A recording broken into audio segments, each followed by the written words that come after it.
Hello, everyone. Welcome back to another episode of your favorite YouTube channel and podcast. Hashtag KTSC Sports Talk with your host, Justin P. This is episode 170 for the YouTube channel for the audio version, season 4, episode 47. Just had Jordan Lashley on earlier and Marquise Williams, cornerback, University of Pittsburgh. So y'all can check those check those episodes out on YouTube and Spotify, Anchor, Apple. Anywhere you get your podcast and music stuff from, just type in KTLC Sports Talk with your host Justin P. And it'll pop right on up. And make sure y'all subscribe and hit that notification bell. Today, got another special guest. I know it's been a busy day. A Super Bowl champion, man. A Ravens legend, man. Let's welcome to the show, man. Mr. Corey Harris. First of all, you got to start. You keep calling me Mister. I heard you say Sir and Mister like however many times earlier. You got to stop that. You know what I'm Oh, saying? And I don't know about me being a legend. hey, you're a legend to us, man. I don't care I what they. appreciate that. I got you. Well, I'm gonna say Corey. I just show him respect. That's all. So just forget. All right. All right, Corey. We're gonna get into the Q&A. First question. What TV show or TV series are you currently binge watching right now? I can barely hear you now for some reason. Hold on. Okay, hold on. Okay, can you hear me now? Yeah. Okay. What TV series or TV shows that you like to watch? Ah, I don't watch a lot of TV, but Snowfall is one, and the Alaska series. Okay. I forgot the name of it. It's the families that are in Alaska, uh, um, the survival series that I watch, and it's another series that I watch with my daughter every now and then. But Snowfall is the one that has. I can say that I probably watched every episode of it. Huh?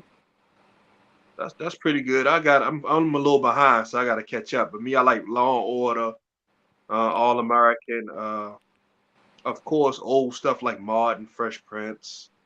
Yeah. I got to catch up on We Own the City that was shot in Baltimore. So, you know, Halo, because I'm a video game guy, they got a series for that. Okay. They have My a series for that. yeah, that just ended last week. Yeah, it's on Amazon Prime.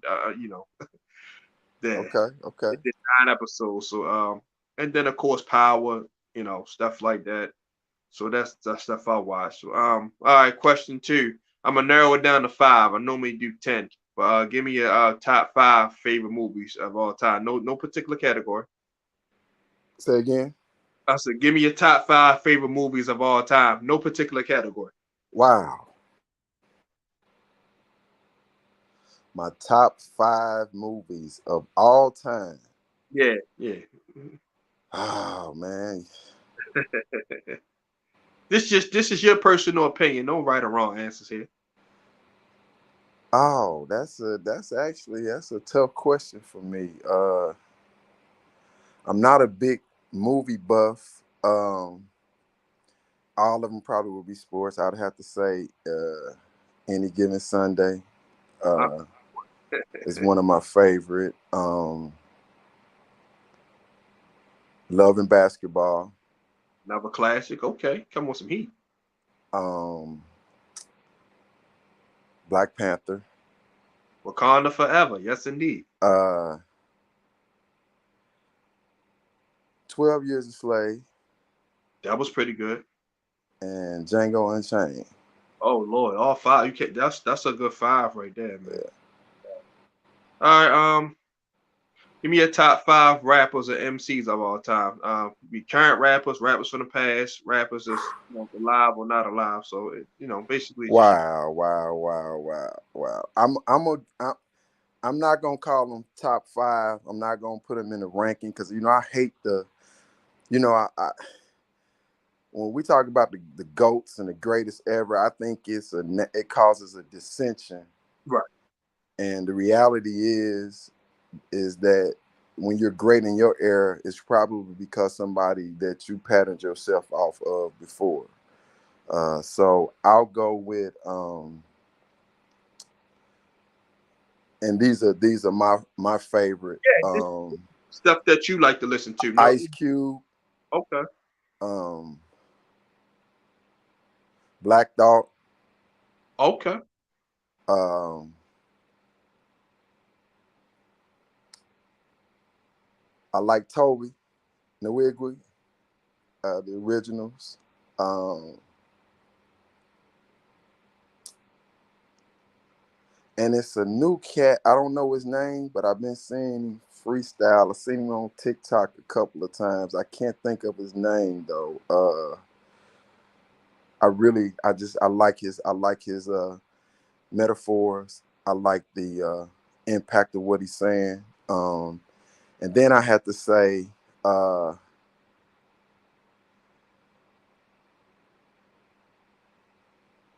J. Cole, Okay. Can never go wrong with that. and I don't know. I like Big Sean too. Okay. I'm surprised no Biggie and Pac. I'm surprised. I'm a little surprised. I mean, I like them, but I mean, they now if you were ranking top, if you were doing a vote amongst people that love hip hop, they would definitely probably be there. Mm. Um, I mean, it's like Magic Johnson, and you start naming it, they gonna always be at the top. So, I kind of went with something that I really listened to. Those are two or have to be on the Mount Rushmore, uh, because of I mean, there are two. One in my to me, one was an activist, Yeah. and one was a storyteller. Mhm. But you could party and ride to both of them. So definitely they are the top in their own right. Got you. Okay. Cool. Cool. Question four. What's your favorite food or snack that that you just gotta always have, like you just can't go without for a very long time? Oh man. So I hadn't been eating meat for a long time, but man, I love fried chicken. My mom, shout out to Ida Mae Harris, and my sister who is uh, happy birthday. She just turned 64, I think, today.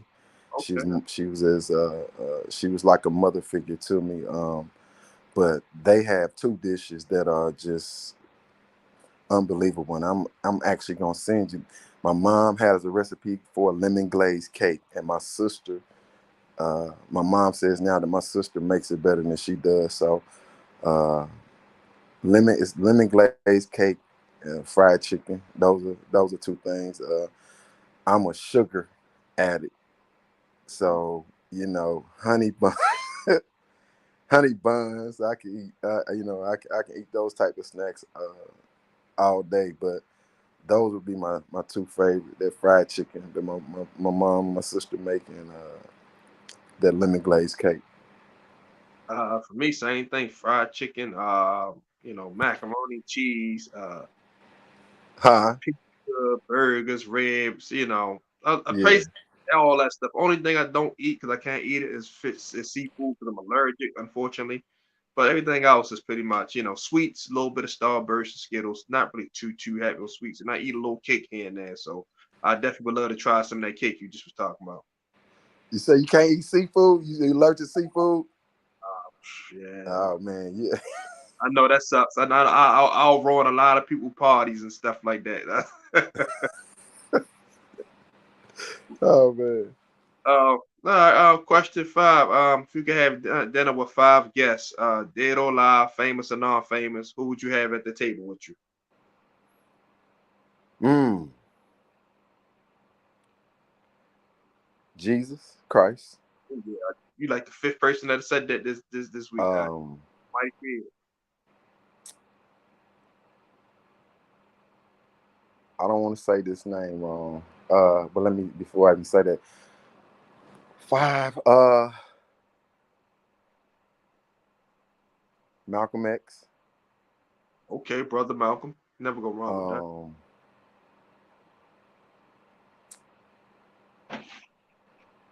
Five. What are the five? Who else?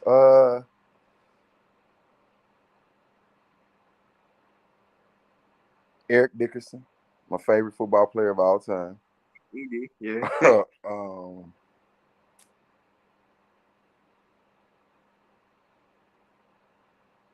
Two more. Oh man, that's a tough question. Harriet Tubman Okay, cool. She was an OG. Yeah, man. and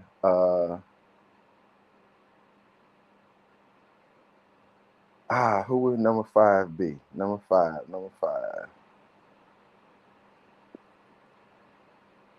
I don't know, but it'd probably be somebody that had an integral part in the building of the pyramids.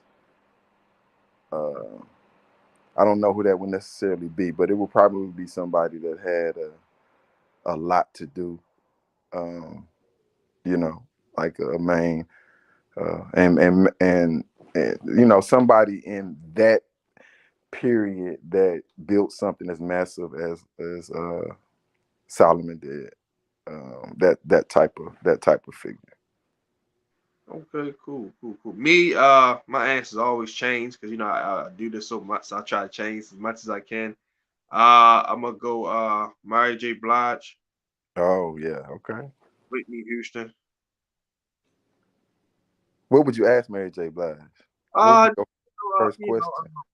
honestly, that's a good question in this in itself right there. Just basically, what made her be passionate about singing? You know, what I mean, is like do her past like situations. That's what like put her in a state of mind, like to give us that music coming from the soul and the heart, Mm, like that. So her, Whitney Houston.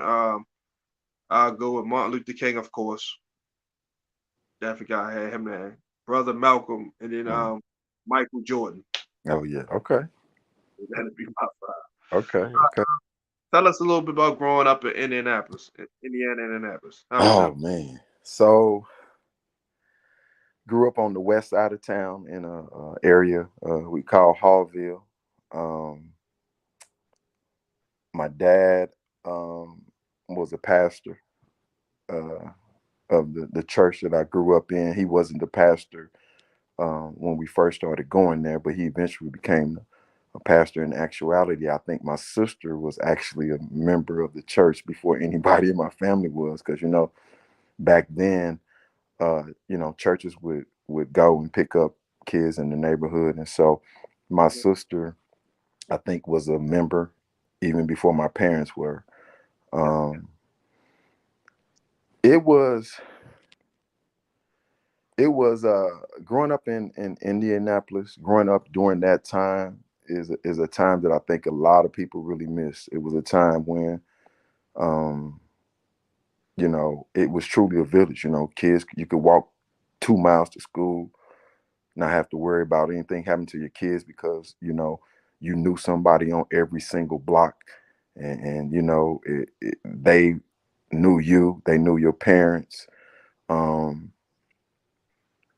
it was a time, and obviously before technology had gotten to the level it was, you know, I had brothers that were very athletic. My mom was very, very over. She was super protective. So, you know, I couldn't just go places by myself and go off and do things. I probably was one of the kids when we played football, all the other kids would be in the street. I'd have to be, in the Midwest, we got sidewalks. I had to be on the grass, and nobody liked to check me because in the grass, of course, you got to tackle. In the street, it was touch. So, I grew up, was bust out to county schools in about sixth grade, and that's where my team sports thing kind of picked up. I grew up playing youth football with some coaches that instilled the work ethic side in me. And around the time that we got bused to that area, uh, a coach named Richard Dullahan, came into our high school. And so while we were in seventh, eighth grade, he went to all the high schools and made sure that all the junior high schools that were feeding our high schools uh, were implementing certain things. And so um, going up to my high school, ended up, becoming a powerhouse football team. My senior year was the first year that we won state. I grew up in the kind of city, of course, at the time that I grew up in high school. Indianapolis, Indiana, basketball. I know a lot of people don't Who, who, recognize it for who, that, but who's your it's town? definitely some hoopers. And so every Sunday, my high school outdoor courts, for as far as I can remember, and it's not really like that today, but that's just where you went to hoop. And if you couldn't hoop, you wasn't on the two middle courts. You was on the ends. And so I wasn't I was a varsity letterman from sophomore up, but it was more because I was like Dennis Rodman than anything. You could put me on whoever you wanted to put me on, and I was going. It's still in pickup basketball. If I'm on the court, I'm playing defense 84 feet. People get mad, like, man, this dude is really playing defense. I'm boxing out, denying the lane and everything. So that's just how I grew up, with the fierce work ethic, to outwork people. And I was blessed to be able to be a part of a football organization in the Ben Davis High School that just put players out.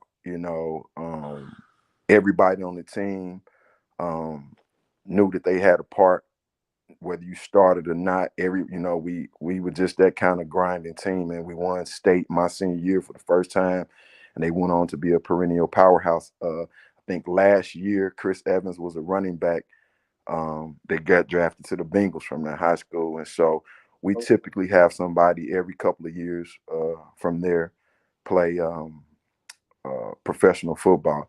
But I grew up in a Christian household, and I'll say my parents lived out what I learned in church. So what I saw from my family was from my parents was exactly what we learned about. Very giving, very loving, uh, faithful, uh, as believers. Um, and I remember when I got drafted, I asked my parents. I was like, "Do the thing is, when you get drafted, you want to take your parents out of the quote unquote the hood." And I remember my dad sitting me down and telling me that um, he didn't want to go anywhere because God had placed him there, and his tree was right around the corner. And if anything ever happened, uh, he was still in the distance to be able to um, walk around to his church, his people that he was purposed to take care of. Were right there. And so that was a really impactful thing. And maybe at the age that I was, it kind of fell on deaf ears in regards to just what you see going on now with people coming to these neighborhoods and gentrification taking place. And I really get what he was meaning and what he was talking about then. But I grew up in a safe um, neighborhood. With plenty of black love, what I call black love, living on village economics. The kind of place where you go to the store and your mama had some type of credit lined up with them, but it wasn't really credit in terms of paper, but it was a relationship. And so that's the type of community that I grew up in. Okay, all right. Talk about going to Vanderbilt University. Man, I visited Vanderbilt in the middle of the week because I played basketball. So I went on a visit on a Wednesday. Um, my host, Mark Johnson, uh, who was actually a starting running back at that time, he kind of took me around. I went, I was the type of person, I go to sleep early, get up early. He was like, "You want to go out?" I was like, "No, man." And I was so naive. I mean, we went to a restaurant, and he was like, "Man, I'm getting some buffalo wings." And I'm thinking, "Man, I don't eat no buffalo. What is you talking?" I was like, "I'll just have the chicken tenders." You know what I'm saying? And so, I'm fresh as I say sometimes, I was fresh out of Bible study, heading to Nashville. 18-year-old.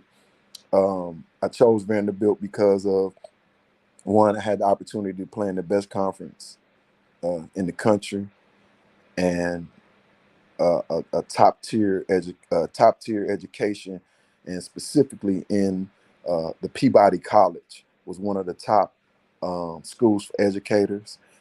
Ironically enough, my degree in human organizational development or human resources, I didn't get certified to teach, but I, you know, I spent the last 15, 20 years of my life just involved in all forms of education. So it's weird that uh, I didn't get a degree in education, but what I went to school for is something that I really was able to use.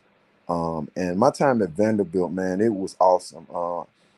You know, when I was recruited by a guy named Lynn Hellstock, and um, we had, I think, 11 guys that they brought in, African American guys that were in my class. That weren't the only, but I say that to say we brought more African American guys in that class than that were on that team actually. Mhm. So that just tells you the kind of situation that we were going into in terms of a private white institution. Um, Guys from Dyersburg, Memphis, Louisville, and those guys became my brothers. Called ourselves the fellas, and these guys are some phenomenal guys that um, for those next 4 years and until this day. Rest in peace, one of them, Alex Turner. He didn't play football, but he was one of our guys. But we remain, I mean, brothers from day one. I met my roommate like soon as I stepped on campus. I see this guy. He's now the athletic director at Northwestern. He was on campus early, and he was from the same town that my parents grew up in. His family was from Huntsville, Alabama. And so just from the time that I stepped on campus at Vanderbilt, I knew it was the right decision for me. Um, Sometimes you can go to some places, there are places where they churn out professional athletes. But with a guy that was raised like I was raised with, I didn't have the mentality. Only time I carried the mentality of alpha male was when I was inside the white lines, which it was a completely different thing. It's about as extreme as P Diddy and 50 Cent, and that's pretty much what my personas really were on and off the field. A real uh, jazzy, flamboyant, cool cat off the field, but on the field, you know, looking to cause as much havoc as I can, and that's even from the offensive side, which I never even played defense in college. Even though the majority of my career was on defense, I always wanted to be Eric Dickerson. I had the goggles in high school before I had contacts, and so Yeah, um, did you try to get a Jerry curl? no, no, no, no. My dad was a barber, so they weren't gonna let me. He wasn't gonna let me get the juices and berries. He wasn't gonna have that. What Dion say? It looked dry, but it was wet or something like Yeah. that.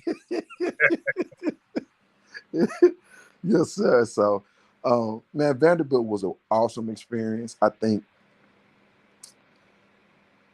it it was representative of America. It was representative of people coming in uh, from a particular kind of struggle. Um, some people had to have A's and B's to keep scholarships. Some people only there because they had scholarships. Uh, and some people were there because if they didn't get a college degree, they weren't going to get their trust funds. And uh, some people were there but just because they knew that's what you did during that time to be able to go to the next level in life relative to relationships. If I could do anything over at Vanderbilt, I would have taken advantage of the relationship building outside of the locker room, and that's not something that I did or a lot of players did. I think just being in that environment, and finding my way, it was enough for me to graduate and learn the playbook and handle what I had to handle, than to be able to go outside of that. But that's definitely something that I would have done different. I said, okay, all right. So now get drafted third round right to the Green Bay Packers, right? I was drafted. I was drafted in the third round by the Houston Oilers. Houston Oilers. Okay, then you went. Yeah, I was drafted by the Houston Oilers. I was drafted as a receiver to. Actually, this was the first year that free agency came out, right? So I think then. Uh, so let me.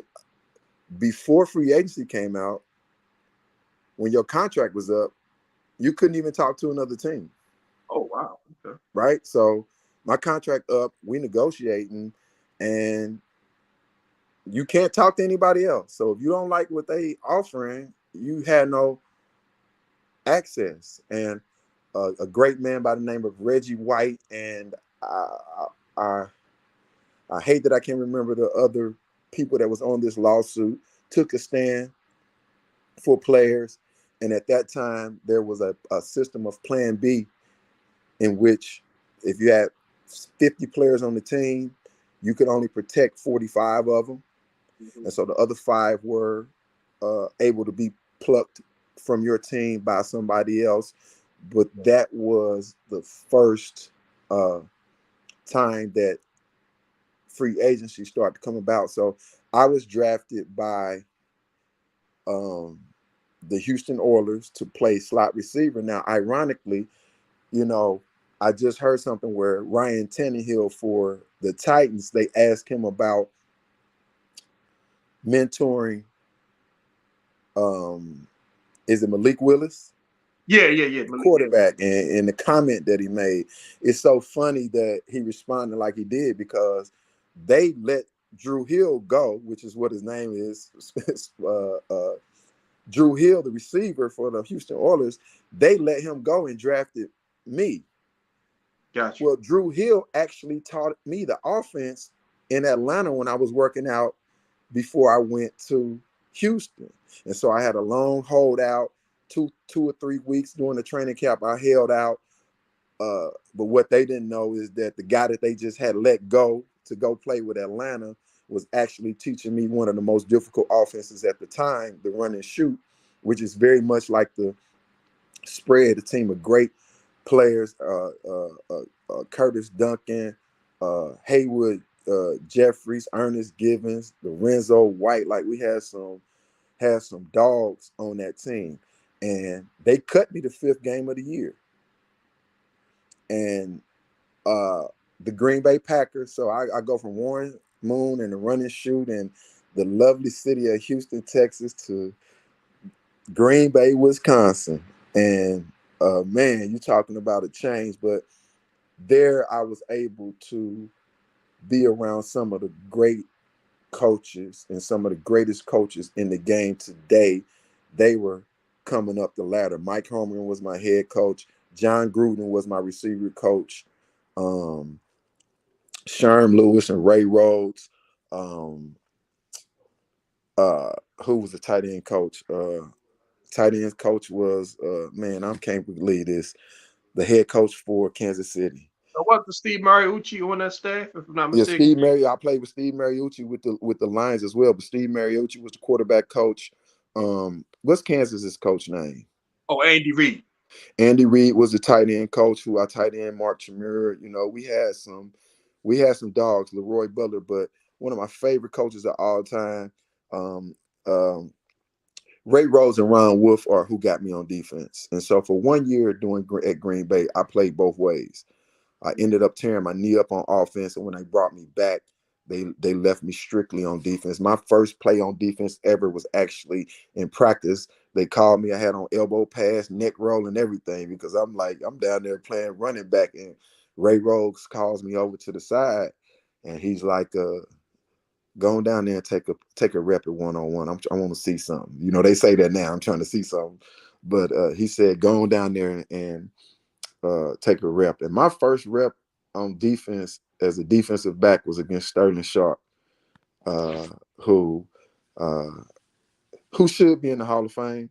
Oh, no doubt. There's no question. It's not even, it's ridiculous that clearly the people that are voting have whatever thoughts they have and a limit to perspective of some sort. But I don't even know. Is Bo Jackson in the Hall of Fame? I don't think he is, but you can't tell me that anybody that played football against these two men would tell you for sure, without a doubt, unanimously, that those two belong in the Hall of Fame. But I took a rep against Sterling, and I did what they call a quick jam. And as soon as the ball snapped, I like jumped across the line and put hands on him, and he kind of held off for a second. He kind of kept his cool, but then he showed me why he should be in the Hall of Fame. And did something I had not seen receivers do even in my years as a defensive back. So especially not then, but ultimately what they saw in me, and the reason they saw that they thought this is because when I got cut from Houston and went to Green Bay, I only played 7 games, but I think I led the team in special teams tackles. So anytime you have a receiver, and there have been some dope receivers that do it, Billy Davis, uh, uh, dang man, I just forgot my man's name from Buffalo. He should be in the Hall of Fame too. Steve Tasker. Oh, the special team. Any Yeah, anytime you got a special teams receive a guy that can change the game by making tackles, and it's not as prevalent now um in kickoff, but anytime you got a guy that can go down and make tackles inside the 15-yard line. If you look at the analytics, the odds of a team driving 85 yards versus driving 75 yards is tremendous. So anytime you have a guy that can change field position as a punter, as a kick returner, as a punt returner, in which our team, we won the Super Bowl, Kyle Richardson and Jermaine Lewis, uh, two of the greatest at changing field position. Um, Anytime you have guys that can do that, um, it says something. And so for me, doing tackling as a receiver and had never done it, they just thought that it'd be a good move, and it ended up being the best thing that can happen to me as a football player. Okay. All right. Speaking of that, those guys you just mentioned, how was it like playing on that 2000 Ravens defense team? Like, that's arguably, like I said, people can have their opinions, the Bears, the Seahawks, and all that. How was it playing on that defense, man? I know you got some memorable stories. Man, it was a joy. Football, the practice was fun because it was when I say full speed as in flying around. We kept guys off the ground. We had 3 different types of contact when it came to Marvin Lewis. When Marvin Lewis said, uh, hit him and wrap him up and let him go. That's so the running backs could continue going. Uh, we had full speed, and that's, protect yourself because they're gonna be chop blocking, but we get it. But we always went like I tell this story sometimes, you know, we had the kind of defensive players, and I can pretty much guarantee that our starting defense probably took more reps as the what they call the scout team or the look team than anybody, because we would have pots on who would get an interception or cause a fumble in practice. Right. So, coach would have to get guys off the field. You got Ray Lewis out there because he's trying to get a pick because everybody put in $50. And so if you get this pick in practice, it's $500. And so that's the type of energy that we had. But it really wasn't just the defense. And I say that because well, first let me say guys brought into the team aspect of defense. You know, in a day and age when I need sacks because this is my last year in my contract. So if I get 14 sacks, I'm gonna get paid. A guy like Mike McCreary could have just went on his own and get 10, 15, 20 sacks or whatever it was and went and got a big contract. But I remember Marvin saying one day that, yeah, you can get those sacks or you can do this and the team is better for it. And so because of that, everybody took on that attitude, and everybody took part in that. But our defense extended to our special teams. And so when you talk about the greatest defense ever, I feel like you can't say that without talking about the greatest special teams ever. And I'll say that because of the times the punt was down inside 20 by Kyle Richardson. I'm saying how clutch Matt Stover was. I'm saying how a guy like Jermaine Lewis, who I've seen, I think against the Jets one time, he returned a punt for a touchdown, two punts for a touchdown, and he and his wife, Amari, they had lost their child. And um, this man runs a touchdown, and I believe on that particular play, everybody on the punt return got a minus on the play. Like, did nobody block who they were supposed to block, and this man still had a touchdown. And so when you look at, Jermaine Lewis as a punt returner, myself, um, which I think I had the first kickoff return for a touchdown in Ravens history. Myself, Patrick Johnson, and Jermaine, when you combine that type of field position changing, the OJ Brigance, Billy Davis, Robert Bailey, Yeah. Brad Jackson, Cornell Brown, Keith Washington. Keith Washington had the two blocks um, in the Titans game. Anthony Mitchell. The Scoop. When you say defense, when we talk about the greatest defense ever, just know when I say that, I think about the special teams unit and the defense. And I think if we could pin them inside the 20, it was a wrap. But I remember we got two punts blocked, I think, against the Titans, and I was up back. I'm the guy that's supposed to protect the punter, and there was a miscommunication with the center, and they had blocked the punt, and we were like on the 10-yard line or whatever it was. The Titans get the ball. You talking Derek Mason, Eddie George, Frank Wycheck, rest in peace, the greatest, one of the greatest ever. Should be Hall of Fame, Steve McNair. And the numbers don't tell you everything, so I know people pull up his numbers and say, but they got the ball inside the 10 or whatever, and Ray comes to the huddle, and man, he was talking in his Bernie Mac man, and it was crazy. But but then he started talking. He said, "This is what we gonna do. We know what they're gonna do on first down. We're gonna do this on second down, and we're gonna do this on third down." This is all in the first play in the huddle.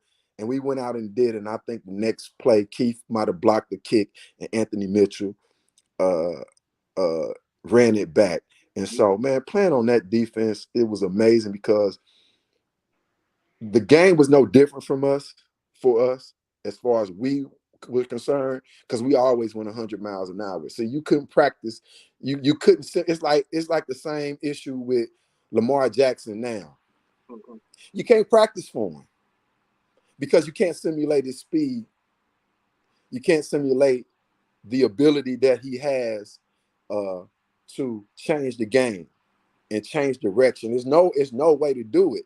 And I think Rob Burnett described our defense. He said, imagine running across a room and 11 people have pool balls and you got to get all the way across without getting hit.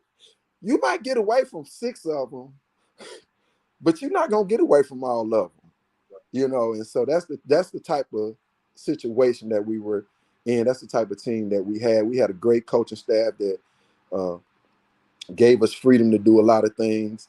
They prepared us well for things because we did a lot of situational uh, football, and we had a good mix of veterans and young talent. Chris McAllister, Dwayne Starks, um, and it seems like Kim Herring and Rod Woodson. It seems like the Titans always are going to have some safeties and some linebackers. They're gonna have one at every level. And since I was there, they've always had. I mean, we got 2 Hall of Fame safeties, and Ed Reed and Rod Woodson. Hopefully, the young man that they just drafted this year will follow in those footsteps. But we had even coming as a free agent, even though he's not there. Earl Thomas they just had the formula. We had at least one guy on each level. In my mind, we only had one nemesis with Chris and Dwayne Starks. For some reason, Jacksonville, they just always Keenan McCardell and Jimmy Smith somehow always did it to us. But to be a team that gave up less than 10 points a game, or right at 10 points a game. I mean, we could have won.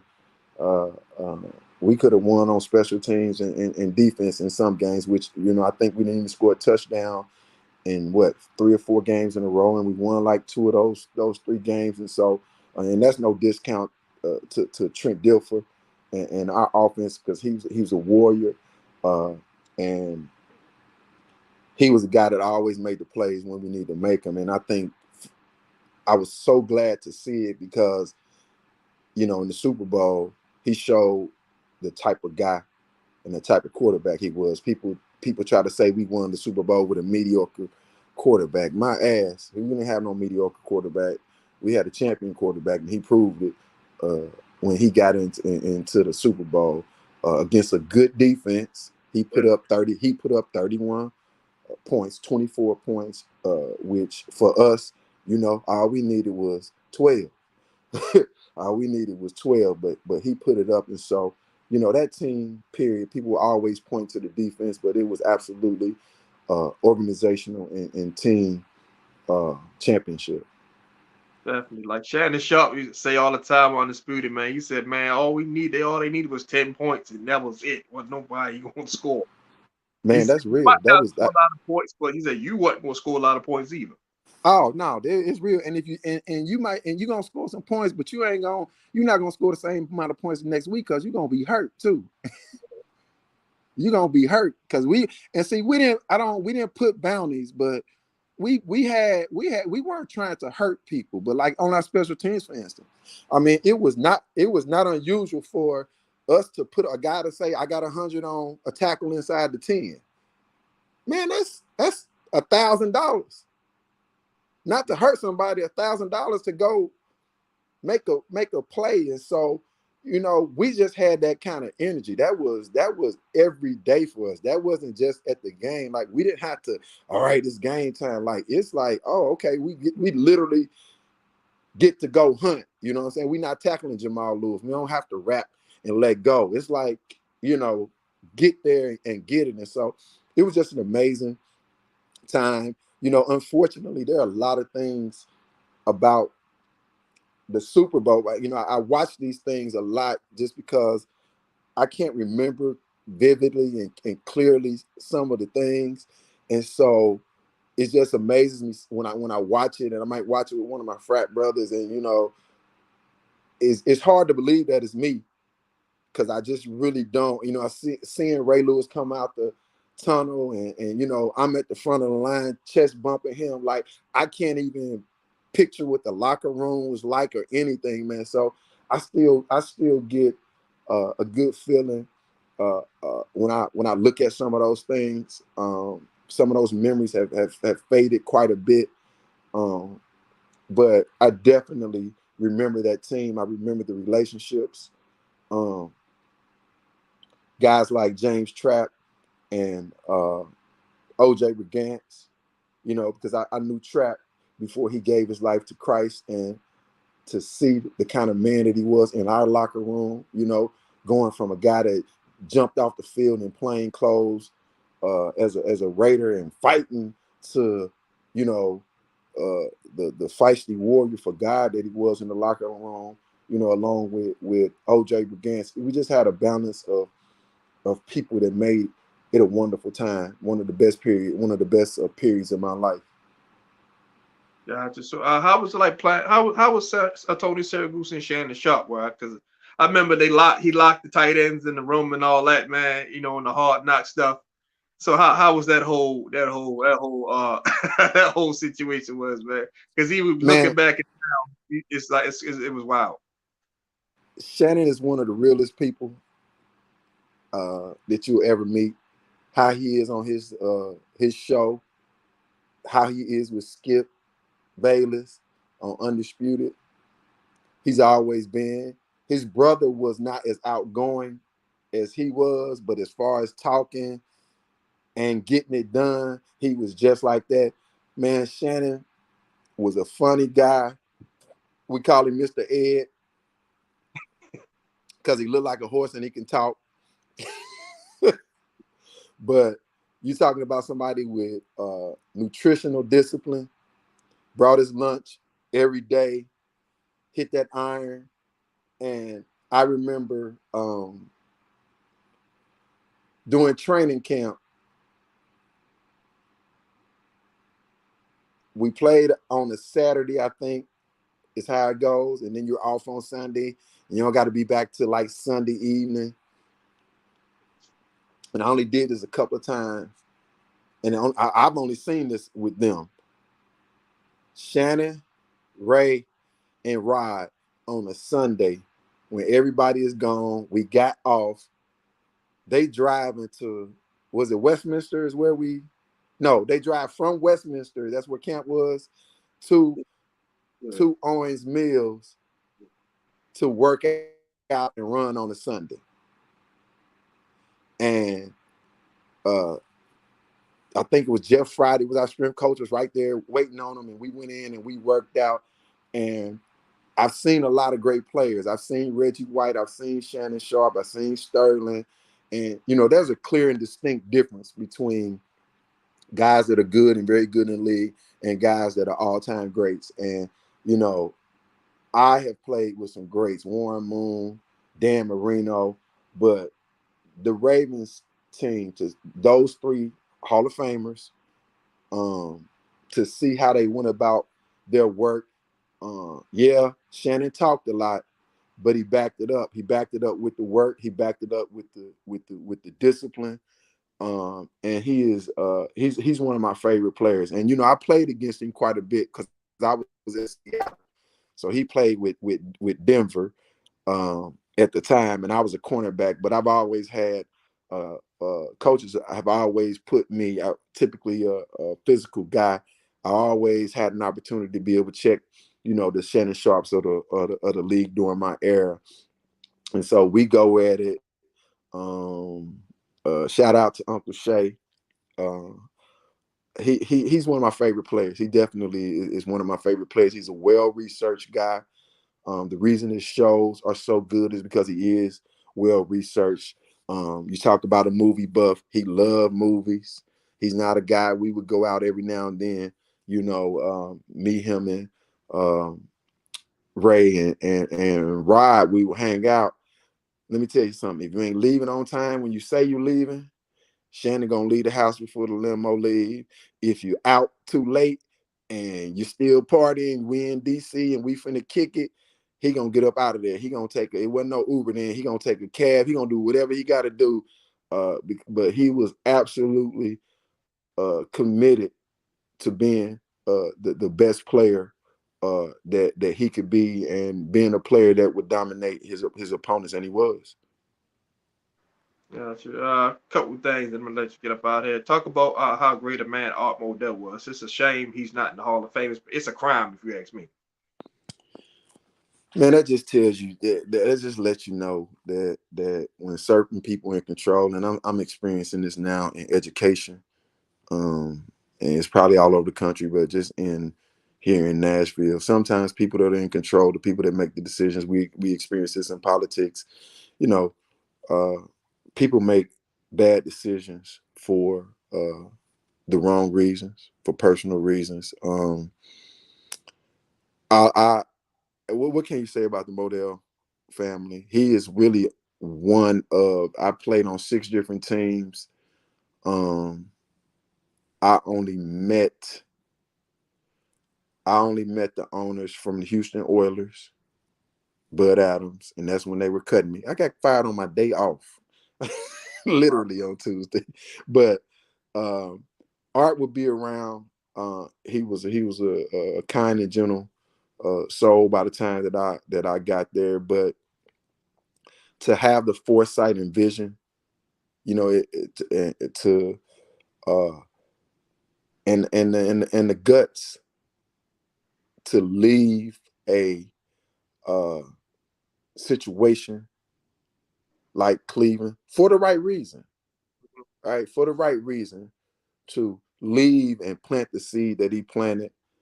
Uh, man, just the number. Think about it. Think about how many people feel the way they feel because they have the Baltimore Ravens, because we have two world championships. Man, that speaks for itself. To go against the grain, to do something that people are going to literally hate you for, uh, and it impacts the number of people that it impacts. It impacts a beautiful chocolate city like Baltimore, like it does. I really don't have the words, especially at this point in my life. I really don't have the words to articulate what Art Modell means to what he means to us. He means to Baltimore Ravens and Baltimore Ravens fan, and what he should mean to the NFL. And if he did mean that, he would be in the Hall of Fame. But he is absolutely more than a Hall of Famer to us, and we'll forever be indebted just for his decision making to be able to do it. And you can't. It's almost hard to mention Art Modell without mentioning Ozzie Newsome. Just because Ozzie coming from Cleveland, and all of the staff that were around him, it was just he was just it was an amazing organization to be a part of. Oh man, you're right. Like I said, well, with him, there's no football here, so definitely, Man, man, as a true pioneer of the game. Hopefully, them voters, Judy Batista and all them. Hope y'all watching. Please get that man in the Hall of Fame. It's only right. I'm sorry, it's only right. So absolutely. a bit about the 30 for 30 series that they're gonna do with you guys. Oh man, I think it's awesome. I think it's awesome. It's no it's no qualms about who's the best defense ever in what was the modern era. I know the game is changing now. Um, and with the pace that teams are playing and the number of players, um, the object of the game is to score. And if you can't score, you can't win. And so to be a team that literally should have had a shutout in the Super Bowl. And I'll take credit for missing a tackle on I Ron can't even Dixon. remember. Oh, I can't remember his name. Ron Dixon, the kick return. Ron Dixon. Yeah. I came off a block a little bit too late. I only know that because I just watched it. But the defense did have a shutout. The defense per se, but the special teams, that was a let up. But man, I think it's a good time. I think it's been long enough. I think it's set in stone. I think we didn't give up 1,000 yards rushing, and we played Fred Taylor and Jermaine and Little Boy, Man Stewart twice. We yeah. played Eddie George twice. We played the Bus twice, and all of these guys had 1,000 yards rushing, and combined, because of Sam Adams and Goose, that front line, that front four, you got a guy like Ray Lewis and Jamie Sharper and Peter able to do their thing, and it works hand in hand. You got a dog like Chris, who Chris was one of the meanest players I ever like. Chris came to practice mad every day.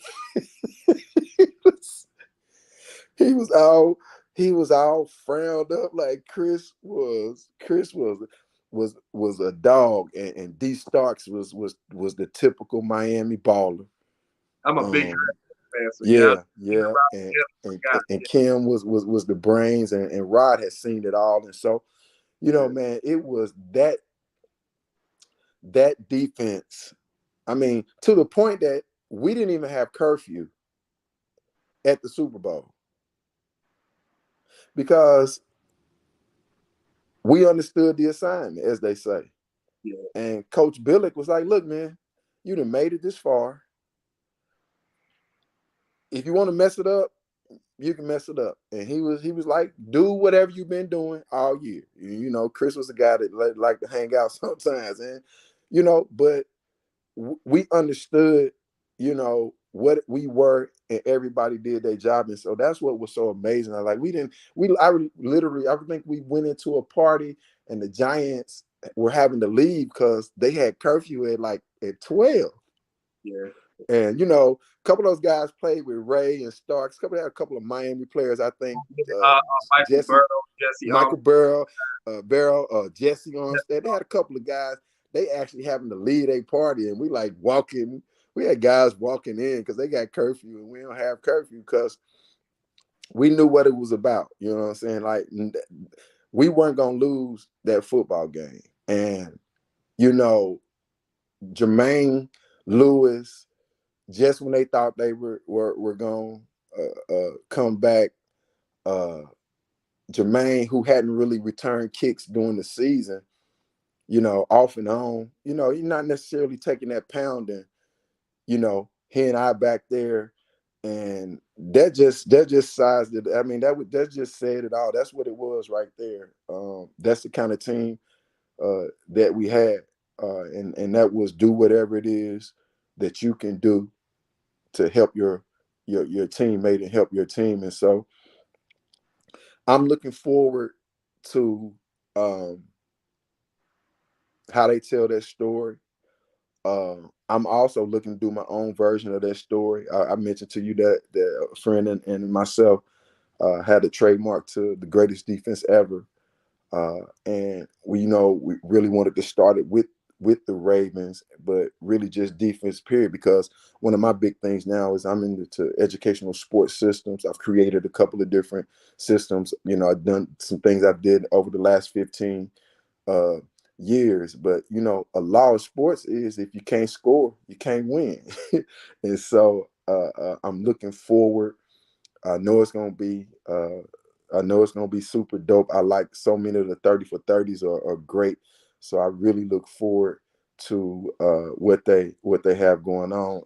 But I just wanted to also say, man, I just started my own foundation. I started with a foundation 5 years ago. I was a co-founder of a foundation, From the Heart International Education Foundation, and we were, as a small organization, able to do some wonderful, wonderful things with my nephew Kerry Frazier and Dr. Drew Wynn and Tim Wynn. We were able to do some great things, and so um, I spawned off and started my own sports foundation called Kick the Stereotypes uh, Foundation, and I'm looking forward to being able to expose uh, underserved communities and allow kids to get some high level instruction in sports that we typically don't get an opportunity to take part in, from golf, the numbers in baseball, and my first sport and is soccer.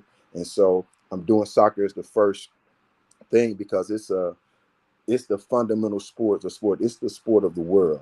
And I really want to say thank you to John Ingram and Nashville SC for allowing me to be able to provide this type of platform in the Middle Tennessee area and eventually across the country. But to have the backing of a man like John Ingram, whose family has done so much for Vanderbilt in the Middle Tennessee area. I am so looking forward to this opportunity because I think, if our kids, and I'll say African American kids, born in the United States, African American kids are the only group of kids in the entire world that don't play soccer by the masses. Gotcha. You're right. And so, when you look at a sport that's so raw, you know, besides track, a sport that's so physically raw and skilled, it should be more like basketball in our communities than it is. And so I'm looking forward to partnering with Mr. Ingram and Nashville SC to take this sport into our community so our kids can have opportunities and experience and exposure uh, uh, in a sport that will close gaps. Being able to go to other countries and take part. I don't have to even be able to speak another language, but if I pick up a soccer ball and start juggling or dribbling, right there the gap is closing. So that's what we're looking to do. I actually have an event in October. So man, I'll send you the link. I really appreciate you, man. Y'all check out this podcast. It's KTS Sports, Yeah, right? Sports Talk. Yeah. I'm getting old, man. I started to wear my sunglasses because this left eye be jumping all over the place. You know what I'm saying? Throwing you off. I see you following that eye over there. Corey, just got one more thing for you. You had 11 career interceptions. Which ones were your most memorable ones? My interceptions? Yeah, which one that you just, you gonna I never forget? only remember one. I didn't even know I had 11. I just remember one, the one I scored on. Yeah, I did I my whole remember. work. I Yeah. remember. I don't even know who he was playing. No, I just something else. I just looked at. It's the interception where I got the ball, and I don't really like showing it to kids because I wasn't doing what I was supposed to do with the ball. I got an interception. I think it might have been Dallas or New Orleans. Well, two. Actually, I remember Dallas. Dallas, an offensive lineman dove and grabbed my pants and pulled my pants down. Oh man. And I literally, my butt was showing on TV. Like literally, because he dove and pulled my pants all the way down. But New Orleans, I scored a touchdown. But before I ran in the end zone, I was holding the ball up like for like 10 yards, and the receiver was coming right behind me to chop it, to chop the ball out of my hand. But I was looking at the big screen and saw him right when he came. I was looking up at the big screen right when he came. I folded the ball down, and that was back when we couldn't really do team celebrations. But that's when we used to do the bomb celebration. We still would do it. Guys would be running off the sideline to come around and do that. So those are probably the two that I remember. Got you, man. Well, man, this was fun, man. Like I said, ladies and gentlemen, man, Corey Harris, man, Super Bowl 35 champion. Y'all can check this out on YouTube, Spotify, Apple Podcasts, Google Podcasts, anywhere you get your podcasts and major stuff from. Just type in KTSC Sports Talk with Justin P. Corey, let the people know why they should come and subscribe to this wonderful channel that I'm trying to build. Say again. I said, let the people know why they should come and subscribe to this wonderful channel I'm trying to build. Man, you gonna listen. You're gonna get an opportunity to find out things that you can't Google. The man is gonna ask some enlightening questions. I can tell he's been doing his research. He's gonna keep doing this thing, and I know that it's gonna continue to get better and better. I'm just glad to be a part of it. I'm definitely gonna send it out and make sure people subscribe. And I look forward to you having the Raven Nation follow you and have you a million subscribers, getting some information up close and personal. Shout out to Troy Huff. Yes, sir. Shout out to Troy Hill, man. He made this all possible. Shout out to Reliance Sponsors, Reliance Sports Agency is one of the sponsors of the show, man. So, any young up and coming athletes, you might need some guidance, man. Reach out to them guys. They get you in the right place. That's Man, what's Corey, up, man. man. We definitely going to do this again sometime, man, when you got some more free time, because this was fun, man. If I ain't had to work tonight, man, we could have been on here all night, man. All right, bro. I'll talk to you. Peace. All right, everyone, man. Y'all be great on the way to the figure eight, and always, and I mean always, remember the hashtag KTSC. Keep that same energy. From your host, Justin P, and my special guest, Corey Harris. We out.